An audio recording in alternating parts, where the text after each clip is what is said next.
Whenever you're ready. Okay, so shall we start now? Okay. So, good morning, good afternoon, good evening to everyone from around the world. Welcome to our International Law and Social Science Speakers Series, co-organized by the European Society of International Law Interest Group on Social Science and International Law and American Society of International Law Interest Group on International Law and Social Science. I'm the moderator today, and my name is Chen Yu. I'm assistant professor at City University of Hong Kong. I work on international economic law and intersection with energy transition and interdisciplinary research of law. And it's my great pleasure to introduce the two esteemed panelists today. Our speaker is Professor Guillermo Garcia Sanchez, who is a professor of law at Texas A&M University School of Law, and he specializes in international energy law, investment law, international trade law, and dispute resolution. And he holds an SJD from Harvard Law School and was the recipient of the John Gallup Leyland Prize in 2017. His research covering topics such as USMC energy regulation, resilient dispute resolution systems, and investment law concerning transboundary resources and indigenous lands has appeared in numerous prominent journals such as Harvard International Law Journal and Boston College Law Review, etc. He's also the co-vice chair of the American Society of International Law International Economic Law Interest Group, and previously he advised the Ministry of Energy of Mexico on international treaty negotiations regarding transboundary hydrocarbon resources. And our commentator today is Professor Timothy Mayer, who is the Richard Allen Kravas Distinguished Professor in International Business Law at Duke University School of Law and co-director of Duke Law's Center for International and Comparative Law. He's an expert in international law, specializing in international trade, investment, environmental law, and U.S. foreign relations law. And his research examines the factors influencing the design and evolution of international legal institutions and the role of constitutional separation of powers in U.S. foreign policy making. And he has authored or edited several books, including International Law as Behavior and uh, uh, Goldilocks globalism, and Mayer has a practical experience having testified before U.S. Senate committees and served as counsel and expert in international arbitrations. And prior to joining Duke, he served as attorney advisor in the U.S. State Department Office of the Legal Advisor. So today we are very fortunate to have two scholars who also have rich practical experience. And so the floor is yours, Guillermo. Thank you so much, Shannon. Thank you so much, team, for participating, and to all the folks that have joined this webinar. I'm going to share very quickly my screen.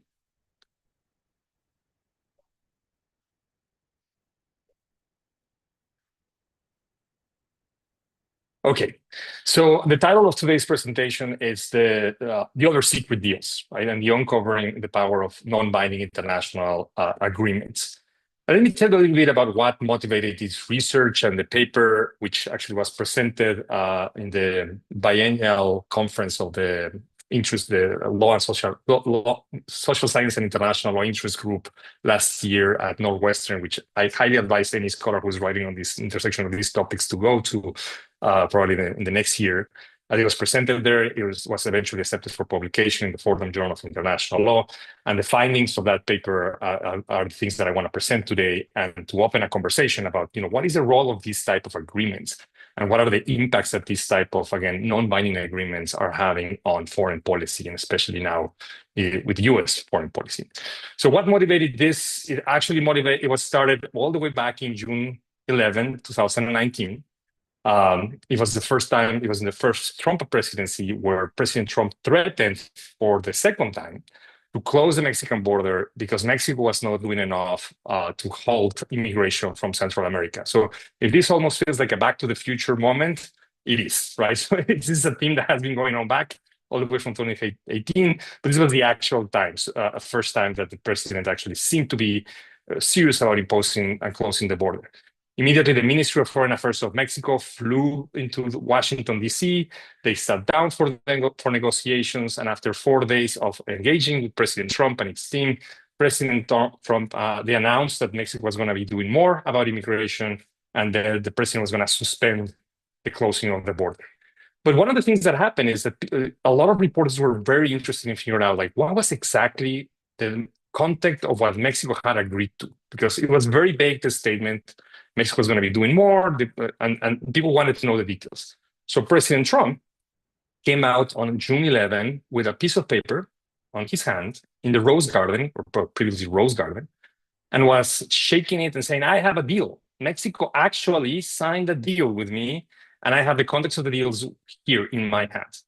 And a reporter from the Washington Post was able to snap a snapshot of the deal, and they were able to decode it, right? So everybody wanted to know the contents of the deal, and eventually they were able to decode it. And what the contents showed, it was that Mexico was actually committing to the deployment of the National Guard. They were also committing to create a program to handle the asylum seekers that before they reached the United States. So it was the first, almost like a third country process of asylum, which all of those things were very controversial on the Mexican side, because traditionally Mexico up to that point had always been open to helping immigrants to move through the territory because they saw immigration as a human right. And so this was the first time Mexico was actually committed to specific issues on it. Beyond the policy implications that we can discuss in the Q&A, what was interesting from the legal perspective, it was that all of this was agreed on a letter of intent, right? And it was signed by two government officials, a legal advisor on the State Department and a legal advisor on the Mexican Ministry of Foreign Affairs. Not even the Ministers of Foreign Affairs or the State Department signed it.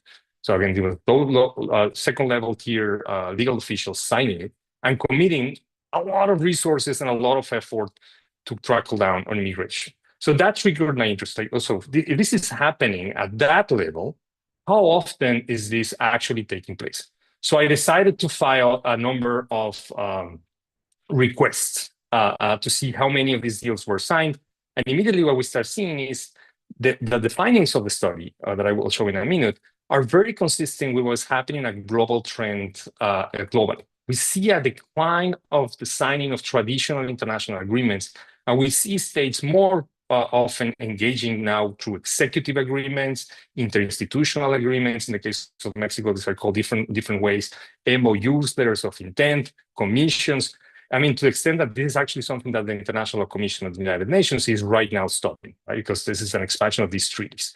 So when you look at the actual data, what we found is, for example, in the case of Mexico, between 2000 and 2021, because that's the period in which I conducted the research, Mexico and the US had only signed 4 bilateral treaties, traditional treaties signed by the government, signed by the executive, and then ratified by the Senate or through congressional executive agreements. They were eventually a legislative body that ratified them, right?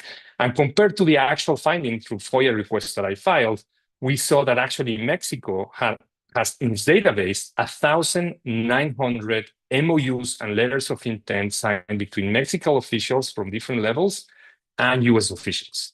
So it's a huge contrast. If you look at the actual database on the US side, you can only find 49 executive agreements with Mexico.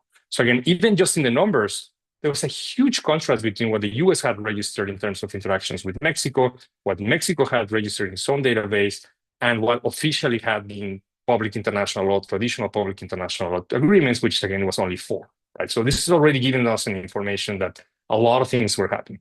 Now, also, when you look at the classification under public international law, it's hard to identify this. Like if you look at the Vienna Convention on the laws of treaties, if you look at the Article 38 of the ICJ statute, all of them talk about the national treaties as traditional treaties.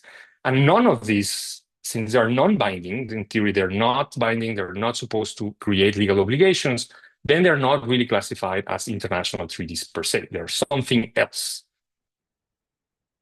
Scholars have identified this in the past. Some people have called it soft law elements because, again, they're not binding, they're not enforceable. Some people identify them as elements of transnational law because, again, they help to coordinate policies among bureaucrats and agencies.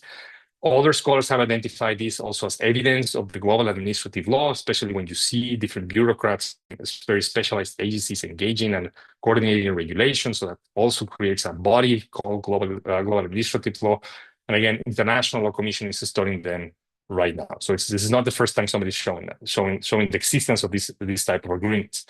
Again, the other problem is that we don't really have yet a way of measuring the effectiveness of these type of agreements in changing policies, right? And that was basically the motivation of this agreement, trying to identify and pin down, at least in the bilateral relationship between Mexico and the United States, how often do these agreements lead to specific policy changes, to specific changes in legislation, for example, or to actions taken by governments or different agencies. So just a little bit quickly about methodology. I filed 3 FOIA requests on Mexico. On Mexican side, these are solicitudes de acceso a la información pública. And there were 2 requests specifically how many agreements had been signed. Under Mexican law, they are required to register this. So there's a Mexican law that specifically talks about the signing of agreements and specifically recognizes MOUs and letters of intent. They also, I was able to obtain from the Ministry of Foreign Affairs a list of the key collaboration mechanisms that the President of Mexico had requested. And I will talk about that in a minute. But back in 2018, the Mexican president ordered all agencies to show all of the key mechanisms of collaboration between the US and Mexico so that they could bargain with the United States. That was with the arrival of the Trump administration, and show that Mexico was actually cooperating more than the president thought that they were actually cooperating. I also looked at the TIA, so these are on the US side, the official State Department, what they disclosed as agreements, both a treaty signed in Mexico or executive agreements signed by Mexico that have been reported. And it took 4 years. 4 years of looking at all the database, analyzing the agreements, processing them, classifying them, and putting them on a spreadsheet and figuring out. So I had help from many research assistants, and I really appreciate all of their help because it was a lot of work. The text of the agreements, we were able to obtain some of the actual text. So I want to be very clear here. What we got from the Mexican ministry was the actual description of the agreement and the title, the date it was signed, but we weren't able to get a specific text of all of the agreements because the Mexican Ministry of Foreign Affairs only registers them, but they didn't keep a copy of them, or at least that was the argument. So you had to actually go through each agency and request each agency the text of the agreement to figure out first if they were still using it or employing them, and what were the actual contents of the agreement. But at least from the Mexican side, we did get the list of the registered agreements. So first finding, there are different jurisdictions give different internal hierarchy to this agreement. So on the Mexican side, as I said, these are subject to international law. So Mexico's law recognizes the value of these agreements under public international law, even though they don't classify them specifically as international treaties as such. The US doesn't recognize them as international treaties. They do recognize them as executive agreements, and we can go deeper into the distinction between executive congressional agreements and executive agreements, pre-authorized statutes that give the power of the president to engage in some sort of international relations and specific issues and how that's delegated to government officials. The second finding is that they are not subject to the same transparency requirement as treaties. On the US side, there have been more efforts to allow more transparency. When the research was being conducted, basically under the CASE Act, if these agreements were not binding, they were not necessarily registered, and then hence they were not necessarily passed and disclosed to Congress. But under the recent amendments up to 2023, there were recent amendments. If they have an impact on foreign policy, they are supposed to be passed to Congress, right? So there should be sharing them and sharing the contents with Congress. What it classifies as impact on foreign policy, there are some definitions there, and it can be whether budget is increased, whether it can affect the interests of the United States, where it addresses significant new policies or initiatives. So there are different elements there. And again, we're still just figuring out how effective these new regulations are. One of the things that we've so far haven't seen public discussions on the implications for public policy on whether we should have Congress and legislative bodies more active.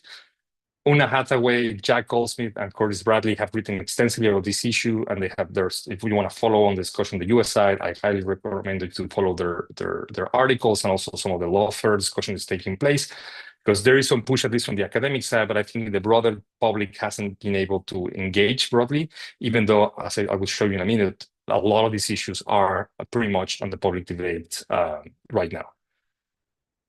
Again, this shows you the importance of the consequences for bilateral relationships, especially where there are interdomestic relations. So these are domestic issues and international affairs collide. So migration, border security, sharing of information, all of those come into place. And another finding is that states and local authorities are also heavily invested in signing these agreements. So out of all the database, we found at least 293 agreements signed by local authorities with other authorities on the US side at the local level. So there is also an internationalization of local politics, at least in very strong bilateral relationships. And finally, one of the things for political sciences, we see kind of a connection between political cycles, especially electoral cycles. I don't argue there is correlation or anything like that, but we do see that when elections happen, there's an initial spike, and then once elections after the elections, then there's a drop. So that can show either the outgoing administration wants to pin down certain policies and certain agreements before they leave, and then the new administration, they take a while to figure out what sort of relationships they should have and what policies they want to pursue, and that's why you see a reduction of agreements. So let's look very quickly at the numbers, just to give you a sense. So this is an actual graph of the agreements as they've been signed, the years they've been signed, right? So we see that, from 2000 to 21, it has been a consistent signing. The most active, at least all the way to 2021, was the Obama administration and the Peña Nieto administration. You see up to 201 agreements signed in one single year, right? So this is a lot of agreements, a lot of relationships. But then we see a drop when the Andrés Manuel López Obrador administration arrives. Even at the beginning of the Trump administration, we see a number of, the first Trump administration, we see numbers of agreements being signed by the Peña Nieto. But then López Obrador was a different view about the U.S.-Mexico relations. There's a huge drop there on agreements. My only guess is has to do with the policies taken by the Andrés Manuel López Obrador administration. In terms of when you look at the actual Mexican counterparts, so U.S. federal agencies have also engaged with Mexican consulates, and U.S. state authorities have also engaged with Mexican consulates, and U.S. state universities. Mexico also considers state universities government officials or representatives of the state. So you see here that even at the consular level, Mexican consulates are very active in the U.S.-Mexico relationship. Just to give you a hint, Mexico has more consulates in the U.S. than embassies around the world, right? So it's the largest consular network in the United States. It's by the Mexican government. It's the one that the Mexican government has. Now, when it comes to federal agencies, so it says federal agencies on the Mexican side and federal agencies on the US side, we see that 457 agreements were signed out of the 1,900. So again, a good number of interactions. Most of them, as you can see, are federal to federal agencies. So again, this might be the Ministry of Economy with the Ministry of US or the USTR, or you can have agricultural agreements with the Department of Interior, or health agreements between different health departments. Again, they're being very active in the relationship. And then when you see the US federal agencies and Mexican federal agencies, you see, again, a movement here. Again, the US López Obrador administration, you see a huge drop, and this, again, is consistent with the earlier findings. Okay, when it comes to specific categories, for example, securities has always been an important one, which, again, another finding. You hear the narrative that Mexico and the US are not cooperating in security issues. You see these numbers, and you see clearly cooperation, at least at the bureaucratic level, right? They do engage, and they do engage in signing these type of agreements constantly. So security tends to be always very present. Trade issues, so standardizing trade agreements and standardizing definitions to enhance collaboration, border collaboration, so coordinated agencies on how to deal with deportees or security at the border also tends to be one of the most common, and even immigration. So immigration enforcement, coordinating the times of deployment of the deportees that are crossing the border, how they are being met, sharing of data of who's being deported, all of those things, again, have very specific impact on everybody, on individuals' life. Again, and these all are done under MOUs and letters of intent. Again, in terms of the security, when we narrow down to security agreements, we see that financial intelligence, for example, is an important component. So Mexico's Treasury Department and Mexico's Customs Department, they share information with the US when it comes to financial intelligence and customs. Even management of nuclear waste on Mexico's only power plant, that's also part of the relationship, and all of that is also done on an MOU.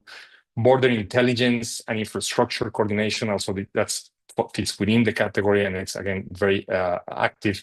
And military cooperation, you see the yellow one, that's military cooperation. So the Army and the Marines in Mexican side are collaborating with the US in all sorts of activities, especially now, I guess, most likely with the drug cartel fight. This is trade. Again, there are different aspects of trade that goes up and down depending on the years. But interestingly enough, even though with the Biden administration, everything went down, look at 2021, one of the areas that went up, labor, right? This was one of the big aspects of the USMCA. It was the labor relationship and the labor collaboration. That there was a lot of agreements signed during the Biden administration to tackle that specific issue of the commercial relationship.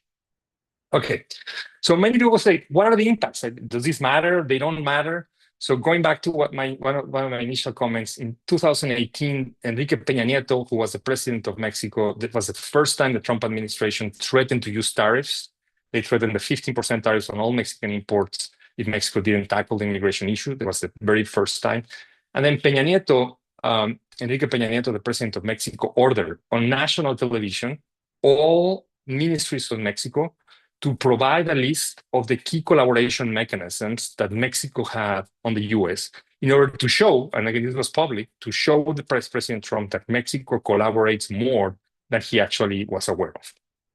Okay, so if you're going to create a list that is going to be a bargaining chip for your bilateral relationship, you're going to put things that matter, right? Things that if you take away of the relationship, they will probably hurt policy, they will hurt, especially the US, on certain issues. So when you look at actually that list, and I was able to, again, obtain that list through the Freedom of Information Act, because it was not made public during the Peña Nieto administration, you see these numbers. So out of all of the collaboration mechanisms, interinstitutional agreements, again, MOUs and letters of intent, represent close to 43% of all the key collaboration mechanisms of the US-Mexico relations. So these matter, and matter importantly because, again, government officials were trying to come up with things that would hurt the US, or at least they were bargaining chips in the negotiation. The other things that were important, you can see, are joint programs. So these are coordination programs. They might reflect something that was agreed in an MOU, or they might not, right? So this might be annual meetings between different ministries to deal with different issues.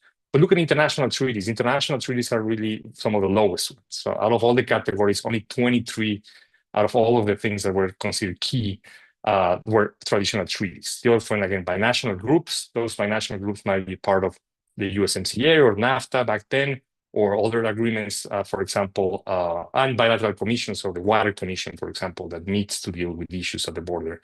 Again, it was also present. But again, to emphasize here, 43% of the key collaboration mechanisms on the Mexican side were MOUs.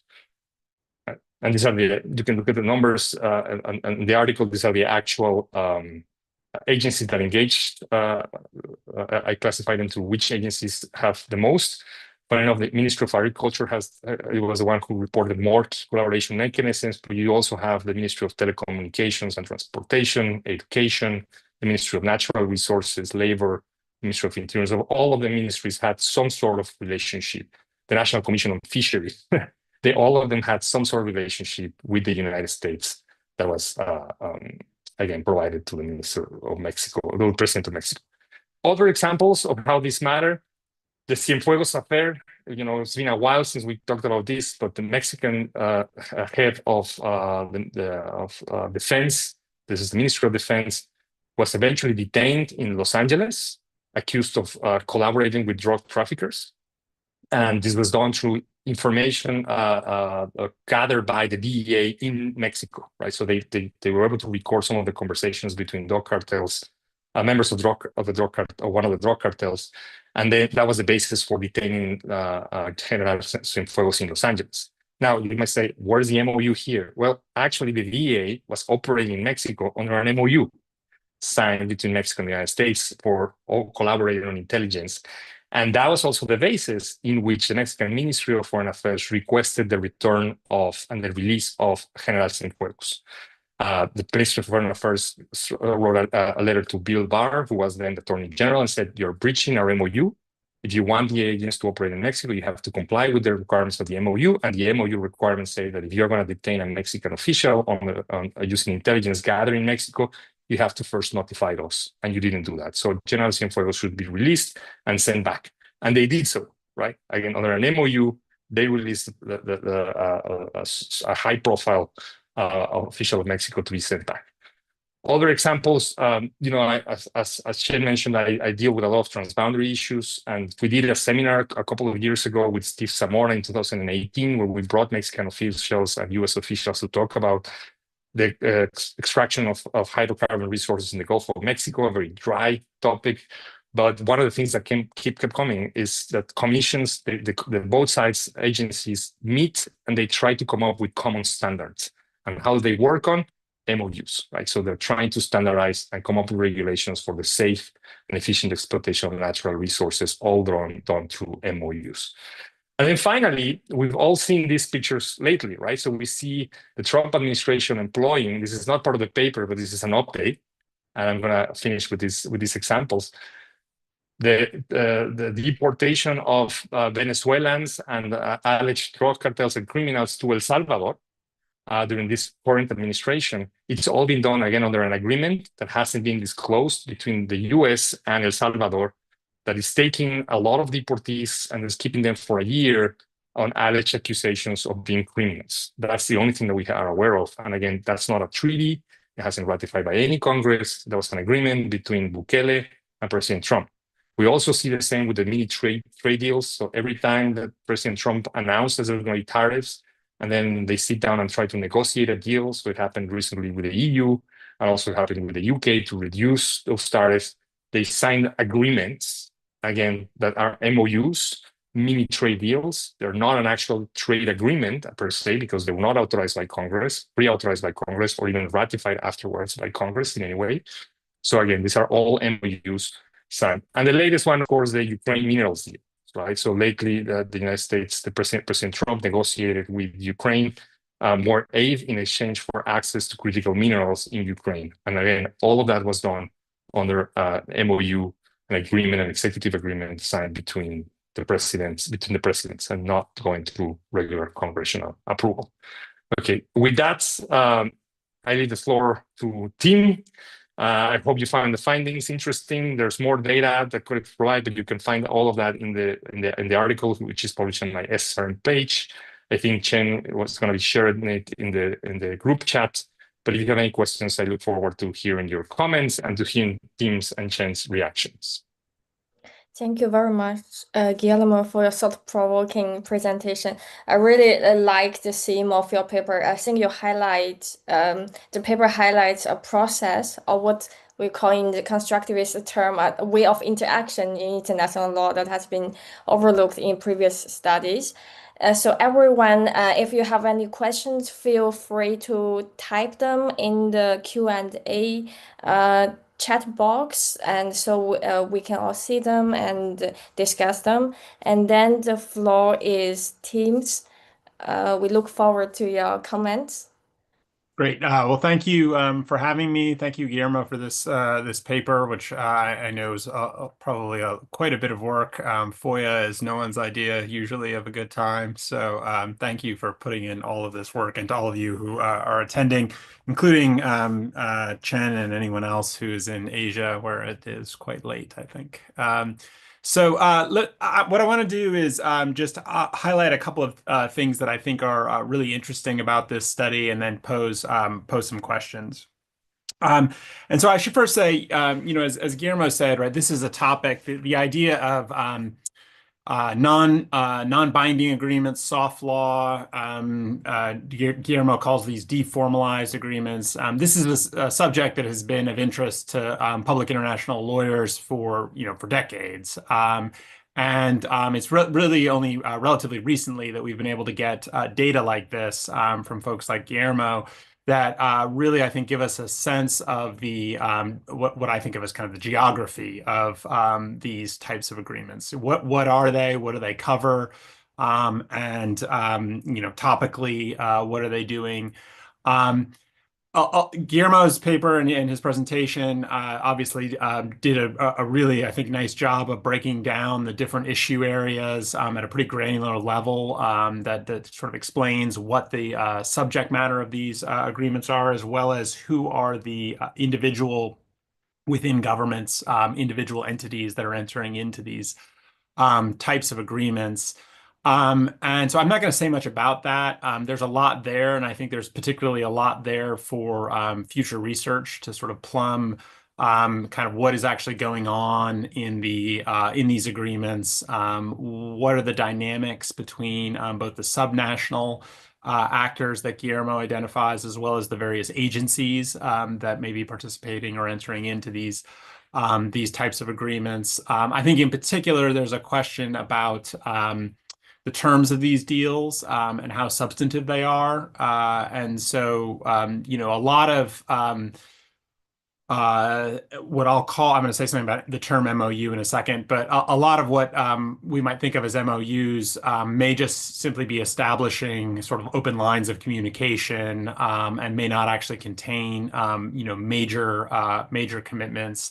Particularly at the subnational level where at least U.S. states are involved. Some of this is just U.S. states wanting to announce that they've done things, right? President Trump likes to announce that he's done things. Gavin Newsom likes to announce that he's done things, right? People like to announce that they've done things, and it's often unclear whether they've actually done anything other than sign a piece of paper. So I think that, I should say, and on the other hand, it is also obviously the case that a lot of these things are substantive, that there are really meaningful changes. And Guillermo talks a little bit about and cites to Kathleen Clausen's work in the trade space that uncovers a lot of these mini deals where it's clear that there is a substantive effect. So Guillermo's findings with respect to the number of these things in the trade space, I think, intersects very nicely with that thread in the research. And so in future research, I think kind of disentangling those things will be fascinating. Just on the geography, the other thing that jumped out at me, which I thought was really interesting, was the electoral cycles finding, which just strikes me. I've not seen that elsewhere, and there's reasons to think, particularly where the United States is involved, that like big public deals around elections are not necessarily something you're going to see in any quantity because the types of agreements that the United States enters into that register at the public level are going to be small in number. And so the idea that there's this rush to get these kinds of agreements around elections is, I think, a super fascinating finding. It also, I think, is potentially interesting because there's this narrative that these types of agreements, not just what I'll call soft law agreements, but also executive agreements that could be treaties under public international law, that they are kind of not worth the paper they're written on because the next administration can always just withdraw from them because they didn't go through ratification. They don't have the equivalent in domestic law of essentially of a statute. I think Guillermo's finding suggests actually that there may be some value, or at least the governments are perceiving some value at the moment of potential governmental changes in getting these types of agreements as a means of locking in, at least in the short to medium term, some policy gains. So I think that's actually a really fascinating finding that probably could be developed in future research. Let me say two other quick things that I think are relevant here, and then I'll just pose some questions. So the first is, and these are related points. So the first one has to do with uncertainty about the legal status of an agreement under public international law. oftentimes the literature on the bindingness of international agreements sort of assumes it's clear. And it assumes that it is, the parties have a shared intent that is evident from the face of the document. And I think those of us, as I think Chen mentioned at the beginning, I was a lawyer at the State Department. I think many of us who have actually sort of worked on these things actually know it's actually frequently unclear and maybe deliberately ambiguous. When you show up at the legal advisor's office, like you're a baby lawyer, I remember one of the first things that happened to me was I was basically read the riot act on all of the various ways to make sure that an agreement was, in the view of the legal advisor's office, non-binding. So some of this stuff has to do with how it's captioned. So memorandum of understanding, right, is less likely to be binding. I will say categorically, it's not true. You can have a treaty under international law that's labeled a memorandum of understanding. The question is whether the parties intended to be bound. That caption would be evidence that they did not intend to be bound, but it could be overcome by other types of evidence, lots of mandatory language in the agreement, for instance. And so, lawyers are basically sort of, at the State Department at least, right, given this, particularly if you're working with clients that are engaged in negotiations within the department, right, you're given this sort of briefing on how to draft these agreements to make sure that they are either binding or not binding, depending on what they are, what they're supposed to be. But there's no particular reason to think that the opposing party shares your views, and in particular shares the United States views, speaking as a former State Department lawyer, on what those things are. And this came to light, I think, in the soft law literature, in particular with the Iran nuclear deal, where this was dismissed a little bit in the sort of public press, but the U.S. said, well, this is all non-binding. This deal the Obama administration negotiated, and the Iranians said this is binding. This is a binding agreement, and I think Guillermo's, I think, very helpful juxtaposition of the U.S. and Mexican position really sort of highlights how two countries might actually view these things differently. That brings me to the third point, which is there's a really interesting juxtaposition of not the international law, but of the foreign relations law of Mexico and the United States in the paper. What comes through, I think, quite clearly is that the Mexican foreign relations law with respect to international agreements is just very different from the U.S. Foreign relations law, both in terms of just internal tracking and reporting mechanisms, as well as how they view the potential legality. And one thing, that I would have been interested to see more of in the paper on the Mexican side, because there's been a lot of work on this on the U.S. side, but it would have been interesting to see a little bit more disaggregation about whether or not these interinstitutional agreements. I think, Guillermo, you say a couple places in the paper that they are essentially viewed as sort of quasi, essentially having normative force with respect to the Mexican bureaucracy that enters into them. I'd be curious to know whether that is, as Chen sort of alluded to, kind of a constructivist thing where it's really about the fact that you entered into these agreements, or whether it is kind of a doctrinal sense in a more more kind of reputational sense that that they really feel like the Mexican bureaucrats who enter into these agreements, that they've staked some reputational capital in a more sort of institutionalist frame, kind of as we deploy IR theory, right? What's really going on with that distinction? Okay, so just a couple of quick questions here about the paper. So first, you led off by saying, well, there's been a big expansion of these things. I'm not sure. I'm not sure your data shows that this is new. Again, this is something that people have been writing about for decades. I do think your data is new, and it definitely shows, I think over the last 20 years or so, a really interesting, again, the sort of geography of this relationship is, I think, really interesting. And I do think that one might anecdotally or at least one might hypothesize that the Trump administration has softened international relations through the way it's done these types of deals. But I do think to know sort of whether or not the trend line is expanding, is going up, we would potentially need kind of a wider frame. I share your intuition, but it's just maybe a caution about as we're getting data, what kind of conclusions can we really draw about whether this trend is new in the 21st century. And I should say, I say this as somebody who also makes the claim this is new and we need to study it. And so,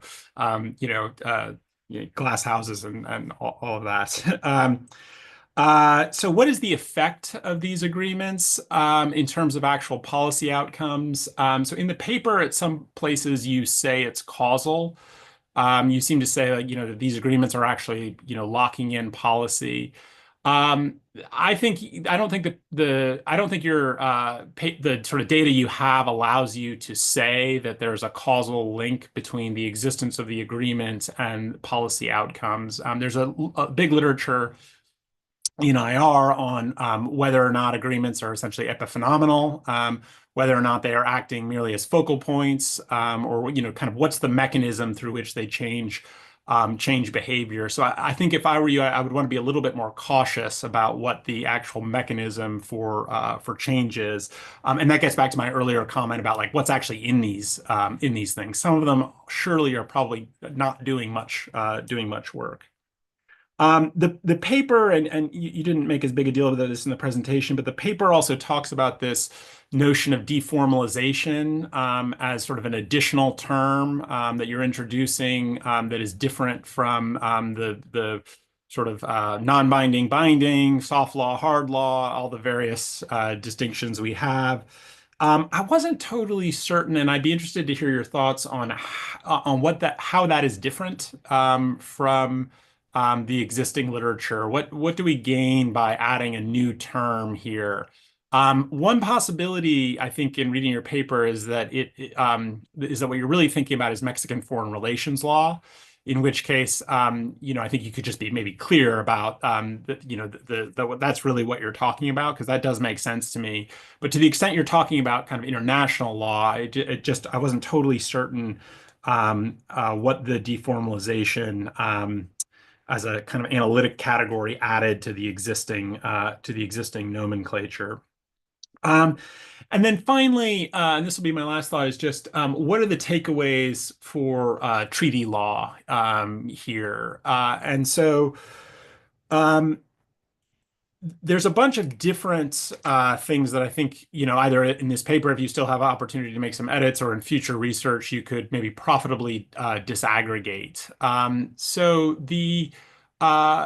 there's a question, and some of this is about how countries make treaties, which can vary according to their foreign relations law, and some of it is maybe about sort of public international law. So, to the extent that you have these kinds of cooperative agreements between universities and between states, and I think there is a question about whether or not those agreements could even really be subject to international law.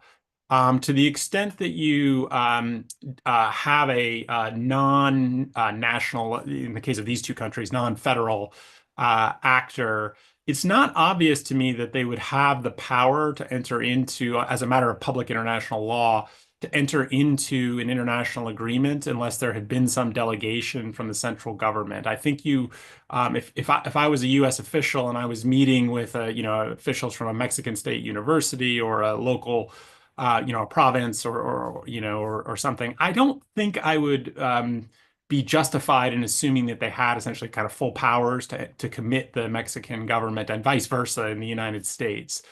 And so, it's certainly the case that as a matter of state responsibility, those subnational actors can create, if they violate international law, can create responsibility for Mexico or for the United States. But I guess I'm not certain that the same thing is true in terms of entering into commitments, because of the way the Vienna Convention on the Law of Treaties sets up who has who you can presume has the power to enter into an agreement.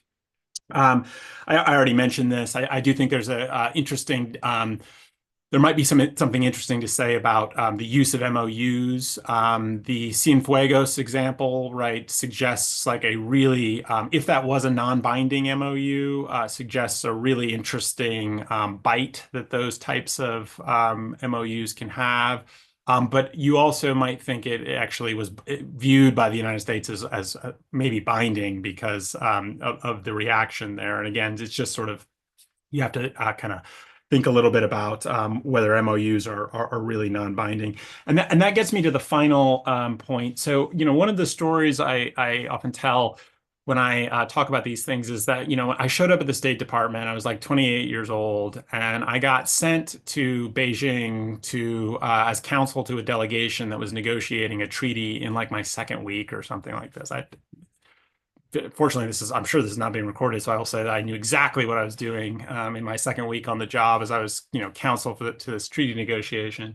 The legal advisor at the time, John Bellinger, was with the Secretary of State in Vienna the same week, negotiating non-binding arms control terms, these types of standards, Guillermo, that you're describing. What this indicates is that, binding agreements can be done by officials at any level as long as there's been an appropriate delegation of authority downward through, for instance, the Circular 175 process here in the United States. And likewise, non-binding agreements can be very public and negotiated by high-level officials. It's not obvious that there is a meaningful correlation in terms of the binding, non-bindingness and the level of officials who are engaged in this. And in the United States in particular, this is true. So sometimes your paper sort of talks about, well, things normally go to Congress. Almost nothing goes to Congress in the United States. The executive branch does almost everything as executive agreements. And the question is whether those executive agreements are binding and non-binding. And so once you realize that in the US, right, Congress does very little and lots of agreements can be done at any level of the executive branch, as long as there are appropriate delegations. I wonder how that changes how you think about the interaction with Mexico and your evaluation of the data you have. So I'll stop there and thank you very much for an excellent paper and talk. Thank you very much, Tim, for your critical and deep comments on this paper. Guillermo, would you like to first respond to Tim's questions first and comments? And then we have 3 excellent questions in the Q&A section that I would really wish to hear your response.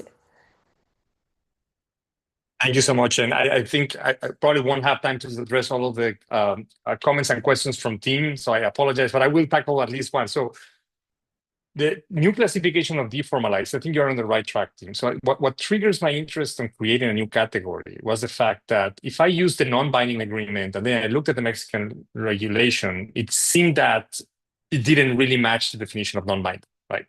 Because on the Mexican side, it didn't really matter what's binding or non-binding as long as it specifically mentions that these agreements are signed under the powers, I mean, whatever faculties you have as a government official, and as long as it fits within your powers, and you sign it with a U.S. official, it was subject to public international law, right? And even the only pre-approval requirement that you had in place is if you attach to the agreement a dispute resolution mechanism, right? If you were submitting the MOU to some sort of a panel, to some sort of an adjudicative body, then you needed a pre-approval. Otherwise, you could just go ahead and sign it, right? So that to me is like there's some level about the formality and informality and deformalizing and taking some of the formalities out so that to engage. That it seems to me that this is probably now even more true also with the Trump administration, right? So the fact that when you look at all of the literature about all this signing, there were all of this literature, especially in the 1990s, it was all glamorous in terms of this is part of globalization, right? There's more internationalization, international law is everywhere, it's trickling up and down and everywhere and around. And now that we are in a backtracking on globalization, it seems that we're still using those in order to dismantle whatever previous agreements we had. The use of these type of agreements are still in place, right? Like states are not signing agreements in order to revoke all agreements. They might be revoking them, but now we're moving into this less formalized way of engaging. So that it might be, adjudication is no longer even a question, right? Like there is this interest in having adjudicatory bodies or arbitration or any other mechanisms. And this actually connects to your last point. So what do we learn about new treaty signings? So I think in the future, where we probably going to be seeing is states creating more framework agreements. We're probably going to be opening opportunities for more of these like binational commissions to deal with certain specific issues rather than create specific commitments to engage, right? I think that if you have obligations that are going to be subject to the national tribunals, that is not going to be the new trend. I think we're going to be moving probably, and the USMCA, at least in the trade-Mexico relationship, is going to be interesting because the trend is now also to include trade and other things. It's going to be trade migration, trade and security, trade and other issues. And what comes out of the new treaty is going to be interesting in the sense that it's probably going to be like a framework rather than having stringent obligations, right? We'll see how that plays out. I'm not sure, but it's going to be, again, the first time we're going to be engaging with that. Team, thank you so much for all your comments. I think we have only a few 9 minutes left to go over the questions, but I want to give the opportunity to Shen. Do you want to read the questions before we? Yes. Okay. Yes, I suppose I need to read because the audience, our participants cannot read them. So first question is from Anna Van Aken, and nice to have you here. And she says, many thanks for the meticulous data work, very interesting. I am wondering how far the effectiveness of the MOUs are generalizable for other countries. And that's not the effectiveness, as you nicely put it, depend on collaboration where Mexico could also hurt the US. I think about softer law, certainly in multilateral constellations, for example, Financial Action Task Force, being effective only if there are outcasting mechanisms which hurt the outcast state or their economic operators. The point is, it must be hurtful for both sides to violate the MOU or soft law, and in what cases that can it be effective and in which not, outside of the US-Mexico context. And another question, I believe it's from Mark Pollack, and it's another very thought-provoking question.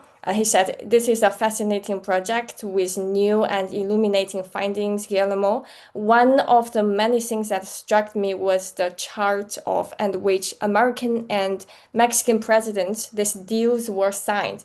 Frankly, my naive expectation was that this agreement would be driven largely by American presidents in office and that they would spike under Trump 1.0 with an implicit expectation that this would be driven largely by American coercion. Instead, we see that first the agreement spiked under Obama, and also that secondly, they reduce in frequency under Lopez Obrador during the Trump administration, suggesting that Mexico is not just a taker accepting deals pushed by the US. So can you say a bit more about how the policies of American and Mexican presidents make a difference? And can you say anything about whether and when these deals are driven by American pressure on Mexico or not? And the third question is from Eva Grunwald. And she said, very timely topic. How do you see the relationship between the rising number of non-binding instruments and the perceived legitimacy of international courts and tribunals, and the question of fragmentation and enforceability?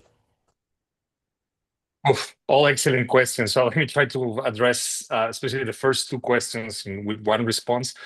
So Mark, thank you so much for your comment, and Anne, thank you so much for the question. So I think what is probably happening, again, I cannot say that there's specific causation. I will have to actually interview Mexican officials to figure out like why do you see a spike in this time? So two things could be happening. One is probably Mexican officials, especially with the arrival of the Andrés Manuel López Obrador administration, they might have been interested in signing agreements that were already in place. Because going back to Tim's question, I think that on the Mexican administrative law, it helps government officials to justify certain policies if they are backed up by an MOU with the US, right? They can justify taking certain actions, they can justify creating certain programs, they can justify sharing information with government officials because they have an MOU. And the way they perceive it is that we have a law that backs up that MOU, so it's not somebody randomly signing it. There's actually a process for getting it done, and it's recognized by the law. And as such, it's quote unquote binding on us as government officials. So it helps them justify certain actions, right? And you hear this anecdotally from Mexican officials that we have this MOU and it helps us to share information. It helps us to collaborate. So if you're thinking that there was going to be a huge change of administration, a huge change of bureaucracies, which in Mexico tended to be more often every time there was a new president, there were more changes at the bureaucratic level. Less so in the US in the past. I think that the new Trump administration, we saw a huge cutoff of the traditional civil service in the US. That is going to be interesting to see how that's going to impact, right? On the US side, I think it was the opposite. You had government officials that were used to dealing with Mexico through different administrations. Like these were settled public servants that had been there for several decades, right? And they wanted to keep that relationship going. So there was an interest, and again, on binding the Mexicans that were leaving, so they would set up a record so the new administration would follow. I don't know what's going to happen. The data ends in 2021, which is interesting, is the start of the first Trump administration. It would have been it was the start of the Biden administration. It would be very interesting to see how now it's turning around with this new administration and the level of engagement, and again, and also the disappearance of many public officers that used to be part of the U.S. administration, right? Like, think about all the cuts in the State Department, think about all the cuts in the Justice Department, think about all the cuts in all of the different departments, even disappearing departments. I think that's going to have an impact on the way that engages. Now, in terms of analyzing other regions, I would love all of the audience that is out there, if you're interested in this topic, I would love to know what is happening in other parts of the world, especially in bilateral relationships that are so close to each other, right? I was reading recently an article of how in China, for example, there has been also a push to have provinces engaged in more international relations with neighboring countries' provinces, right? How is that going to look like? Are they going to be signing more of these type of interactions and MOUs? I don't know. I think this is definitely going to be a topic that is going to continue, even though, again, we're looking at a process, a geopolitical process in which the globalization move is basically over.